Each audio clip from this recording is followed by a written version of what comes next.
Acute ग्लोमेरुलोनेफ्रायटिस, तर हे अचानक होऊ शकतं.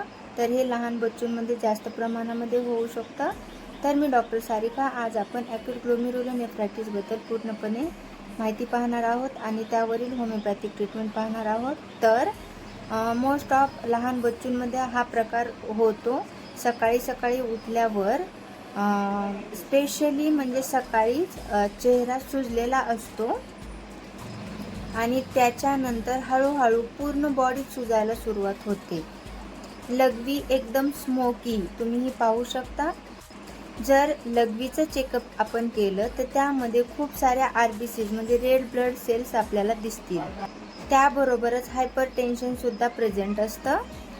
पण हे सगळे सिम्पटम होण्याच्या अगोदर सॉर थ्रोट म्हणजे घशामध्ये खवखव 10 ते 12 दिवसांपासून घशामध्ये खवखव चालू असते.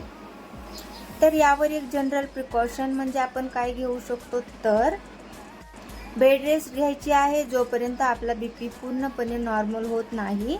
आणि सॉल्ट कमी प्रमाणामध्ये आपल्याला खायचं आहे.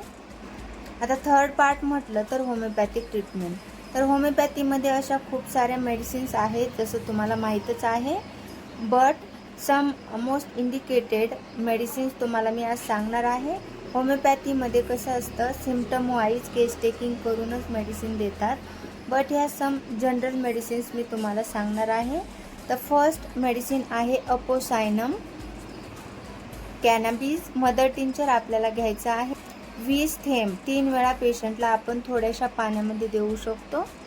सेकंड मेडिसिन म्हटलं तर बर्बेरिस वल्गेरिस मदर टिंचर. हे मेडिसिनसुद्धा आपल्याला 20 थेंब 2 टाईम पेशंटला द्यायचा आहे. खूप छान असा रिझल्ट पेशंटला येतो. जर 1 महिन्या 2 महिन्यामध्ये रिझल्ट आला तर कमीत कमी 6 महिने हे मेडिसिन आपल्याला कंटिन्यू करायचं आहे. त्याबरोबरच व्यायाम आणि डाएट प्लॅनसुद्धा करायचा आहे. खूप छान रिझल्ट पेशंटला येऊन जातो.